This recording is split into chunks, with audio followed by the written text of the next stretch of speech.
Une promesse est une dette. Je suis venu aujourd'hui honorer à ma parole. Dans une vidéo précédente, je vais vous laisser épingler plus haut. On a tout simplement parlé des RWA. On a vu ce que c'était. On a vu le potentiel caché derrière.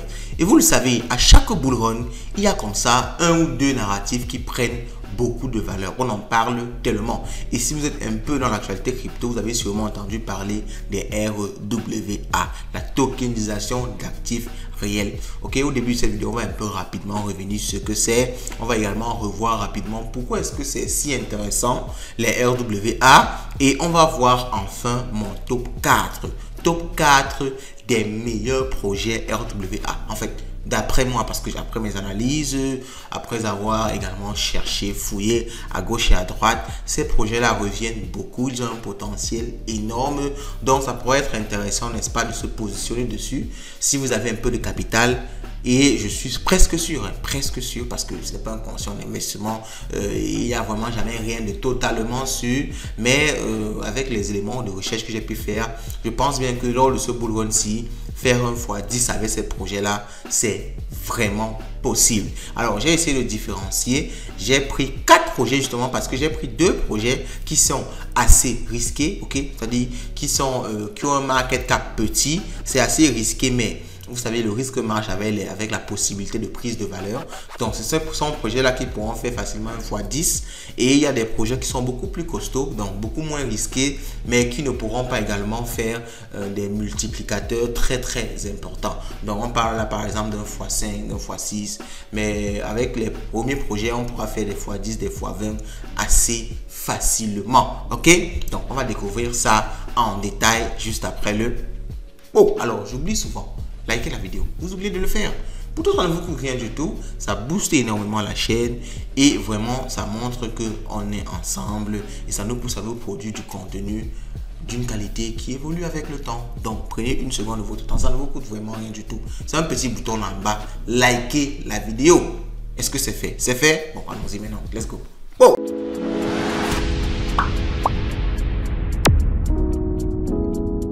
Très rapidement, on va déjà voir ce que c'est que les RWA et on va essayer de voir quelques raisons qui nous motivent à penser que non seulement c'est quelque chose qui peut performer lors de ce bull run-ci, mais c'est également quelque chose à prendre vraiment sur le long terme parce que non seulement ça va performer, mais les fondamentaux, la valeur intrinsèque est très forte. Ok, on va commencer déjà rapidement par ce rapport de CoinGecko. Vous savez, CoinGecko est une, on va dire, entreprise qui fait, n'est-ce pas, dans le classement des crypto-monnaies, le classement des catégories de crypto-monnaies et qui donne de temps en temps des rapports, n'est-ce pas, sur l'écosystème crypto, sur des éléments qui sont intéressants. Et vous pouvez voir le titre du rapport de CoinGecko, Rise of Real World Asset in Crypto.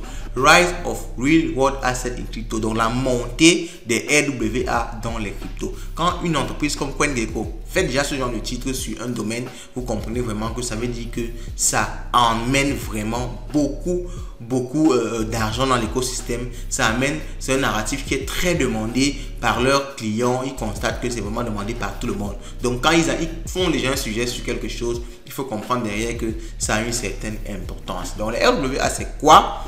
C'est tout simplement des éléments qui ont commencé par Fiat Based Stablecoin, donc les crypto-monnaies qui sont backées par le dollar, comme l'USDT. Vous savez, l'USDT représente le dollar américain. Chaque USDT signifie que derrière, il y a au moins un dollar américain qui est créé, ou du moins qui est dans une banque en Amérique ou bien dans le trésor américain. Donc, ça a commencé par ce genre de choses-là. Mais de nos jours, maintenant, on peut constater que c'est en train de s'étendre. Il y a des RWA sur l'art, donc vous pouvez avoir une œuvre d'art comme ça qu'on tokenise, on met sur la blockchain. Et si vous achetez des tokens de cette œuvre d'art là, ça veut dire en quelque sorte que vous possédez une partie de cette œuvre d'art là. On peut avoir ça sur de l'immobilier, ok, le real estate, et on peut avoir ça sur le crédit et même la dette. Vous pouvez acheter de la dette en achetant des tokens, et si la personne rembourse la dette, ça fait prendre la valeur à votre token. Donc il y a beaucoup de mécanismes, n'est-ce pas, qui sont derrière, n'est-ce pas, les RWA. j'ai rapidement, n'est-ce pas, résumé ça ici, parce que c'est pas l'objet de la vidéo, c'est juste vraiment un résumé. Il y a une vidéo où on parle des RWA, on essaie même de parcourir ce rapport de CoinGecko là, et on montre beaucoup d'autres éléments qui nous poussent à penser que les RWA non seulement seront importants dans ce bull run-ci, mais à long terme, c'est quelque chose sur lequel il faudra, je pense, bien se positionner. Donc, on peut voir ici également une autre news qui nous laisse penser que les RWA sont, on va dire, le narratif de l'heure. Il y a BlackRock qui va lancer un fonds tokenisé, un fonds sur les RWA sur le réseau Ethereum. Donc, BlackRock, le plus grand gestionnaire d'actifs au monde, qui a lancé les ETF Bitcoin qui marchent super bien et qui ont amené le Bitcoin à dépasser son ATH avant même le halving des crypto-monnaies. Ce géant-là, quand il s'intéresse à quelque chose, je ne vois pas comment nous, on va encore se poser la question. Donc, juste à cette news-ci, je pouvais faire cette vidéo, je donne seulement cette news-ci, j'arrête la vidéo là. Je crois qu'il n'y a même plus rien à dire. BlackRock s'intéresse au RWA. Ça va. Parce que vous savez, quand BlackRock va positionner sur quelque chose, ils ont des analystes que c'est ça leur travail, qu'ils ont déjà analysé, étudié, ils ont essayé de voir la plus-value, les intérêts, les avantages, les inconvénients. Ils ont déjà tout fait ça avant, n'est-ce pas, de se prononcer. Bon, certes, il faut toujours quand même qu'on fasse nos propres recherches, mais c'est déjà un élément quand même très fort. Il faut le reconnaître, ok? Donc, on continue. Si je vais sur CoinGecko comme ça et que je classe les crypto-monnaies qui prennent le plus de valeur par catégorie, alors j'ai fait ça sur les 7 jours-ci, sur les 7 derniers jours. Les Layer 3, ça c'est également un nouveau narratif. Je vais vous parler de ça parce que ça vient vraiment d'exploser, comme vous pouvez voir ici. Donc, je vais vous parler de ça dans une prochaine vidéo. Et vous allez voir que les RWA ne sont pas loin. Donc, dans le top 10 des cryptos, des catégories qui prennent le plus de valeur, les RWA sont, je crois, 5e ici, sont 8e. Ok? Et vous imaginez un ancien narratif, du moins ancien narratif, parce que c'est là depuis, l'USDT par exemple est là depuis, mais c'est maintenant que c'est en train d'exploser. Ça veut dire que non seulement ça a quand même pris du temps, donc c'est entre guillemets assez solide, mais jusque là ça prend toujours beaucoup de valeur. Et quand je fais un classement sur les 7 derniers jours des narratifs qui ont pris le plus de valeur, les RWA sont en 8e position. C'est pour dire que c'est également un élément qui nous montre que c'est quelque chose qui peut prendre de la valeur. Ok? Donc maintenant qu'on a essayé de voir rapidement qu'est-ce que les RWA, pourquoi est-ce que ça peut prendre énormément de valeur, on a vu les éléments qui nous prouvent ça. On va maintenant s'attaquer à notre top 4 des crypto-monnaies RWA qui vont sûrement, bon, entre guillemets, on ne doit jamais dire très, on ne doit jamais dire sûrement à 100%. Parce que nous sommes dans le monde où on peut faire des erreurs. Bon, vous savez, ces histoires de conformité, il ne faut pas donner des conseils financiers. Je suis obligé de m'arrimer à ça. Mais si vous entrez dans mon cœur, il y a le mot sûrement derrière ça. Ok? Bon, allons-y. On va commencer par des projets les plus costauds, ok, qui ont une capitalisation très énorme. Donc, vous savez, quand un projet est trop costaud, faire un x10, un x20, c'est un peu compliqué. Donc, on parle là plutôt des x5 comme ça. Mais le risque est également très bas, ok. Le risque que le projet retombe à zéro est très difficile. Donc, c'est une sorte de sécurité, mais en même temps, ça réduit vos potentiels gains. On va commencer par Ondo Finance. Ondo est un token qui a été lancé récemment sur Bybit. Je l'ai découvert et il a vraiment des fondamentaux très intéressants. Ondo is building the next generation of financial infrastructure to improve market efficiency, transparency and accessibility. Alors, Ondo récemment, Ondo a investi dans BlackRock, dans le fonds de BlackRock. BlackRock a créé un RWA, un fonds pour faire des RWA, et Ondo a investi dedans. Et quand je vois déjà un rapprochement entre une organisation et BlackRock, moi forcément, c'est déjà un gage de sérieux du projet. Ok, donc ils ont de très bons partenaires et ils permettent, n'est-ce pas, de faire de la décentralisation. Vous voyez ici par exemple Flux Protocol, ça permet de faire du prêt, emprunt et prêt au niveau de la finance décentralisée.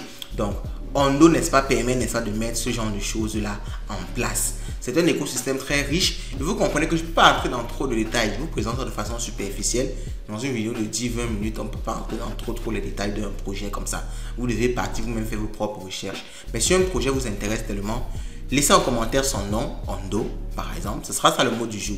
Le mot du jour sera le projet qui vous a le plus intéressé. Si c'est Ondo, laissez Ondo en commentaire et on fera une vidéo particulièrement sur ce projet-là où on va entrer dans les méandres du projet. On va directement regarder le token. La capitalisation est autour de 8 milliards. ok, autour de 8 milliards la capitalisation actuelle, et je pense que lors de ce bullrun si on peut facilement atteindre les 20 milliards, ok, donc ça fait quand même un x3 x4 assez facile à atteindre. Donc Ondo, c'est le nom du token, et il a pris pas mal de valeur au cours de ce mois-ci, 60% au cours de ce mois-ci. Si on regarde sur l'année, je pense qu'il a également pris de la valeur parce que on traversait un certain bull market, donc forcément il a pris 397, vous voyez ici déjà 397% au cours de l'année. Donc vous voyez que ça c'est un x3 en un an. Donc au cours de ce bull market, si on reproduit sur ces performances là, et rappelez-vous, on n'était pas en bull market. Donc, si on reproduit cette performance-ci, c'est déjà un x3, x4 comme ça que vous avez gagné sur cette crypto-monnaie-là. On ne va pas prendre de temps, on ne va pas perdre de temps, on va directement passer au second projet qui nous intéresse. Et là, on parle du Pendle. Pendle, c'est également une crypto qui promet des intérêts énormes sur des RWA. Donc, sur des tokens RWA, ils veulent avoir des intérêts. En fait, ils promettent des intérêts. Vous pouvez voir ici sur du SETH. Donc SETH c'est un RWA qui est basé sur l'Ethereum, il promet d'avoir de l'intérêt dessus. Sur du ETH, on peut atteindre les 41%. Vous voyez que c'est des intérêts qui ne sont pas du tout faciles. Donc c'est vraiment des intérêts énormes sur les RWA. Et vous savez que actuellement dans la finance, tout le monde recherche des intérêts. Et ils sont présents sur beaucoup de blockchains, Ethereum, Arbitrum, BNB Chain, Optimist et beaucoup d'autres. Donc c'est également quelque chose qui ont des partenaires comme Binance Lab. Binance Lab est un incubateur très fort et ils sont audités également, une plateforme qui est également auditée. Donc c'est également un projet qui m'a beaucoup intéressé et ils ont un market cap aux alentours de 1 milliard de dollars. Donc c'est encore un potentiel beaucoup plus intéressant. S'ils arrivent juste au market cap de Ondo qui est de 8 milliards, ça fait déjà un x8 que vous avez sur votre investissement. Donc c'est quelque chose qu'il faut également regarder. Au cours de l'année, ils ont pris 1000%. Donc un fois, quand on parle de 1000%, c'est un x5 je pense. Non, un fois combien? 1000% c'est x20. Faites le calcul. Je crois que c'est juste divisé par 100 x 10, autant pour moi. C'est x 10. Donc au cours de ce mois-ci, ça a pris 56%. Donc ça n'a pas pris trop de valeur sur ce mois-ci avec la correction qu'il y a eu. Je ne sais pas pourquoi les graphiques s'ils prennent trop de temps pour charger. Avec la correction qu'il y a eu, je pense que ça peut être un bon prix sur lequel se positionner. Surtout si on part en bull run et que tout explose.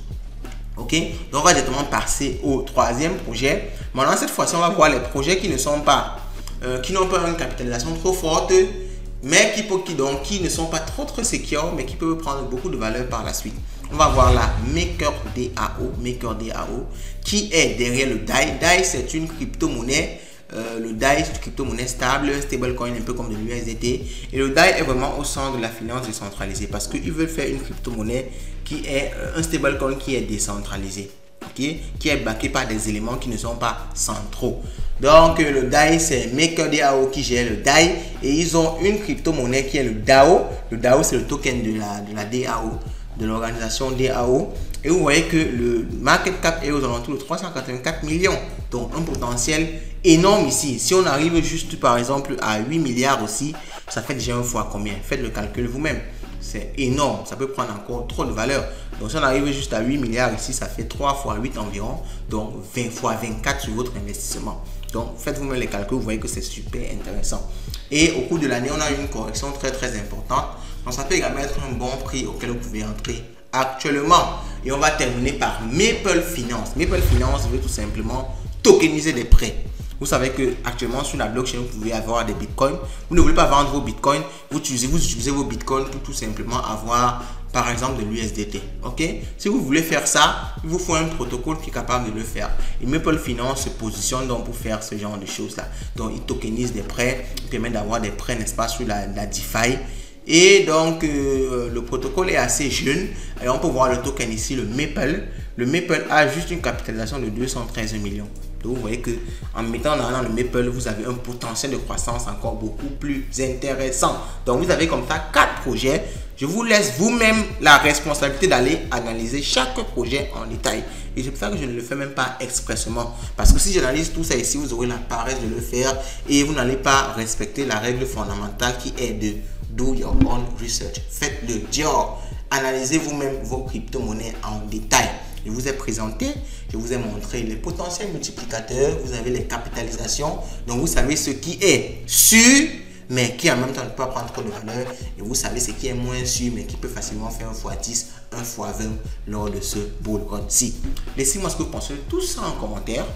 N'oubliez pas les mots du jour qui sont tout simplement votre crypto préféré. Après cette petite présentation là, faites vos propres recherches et on se dit à la prochaine.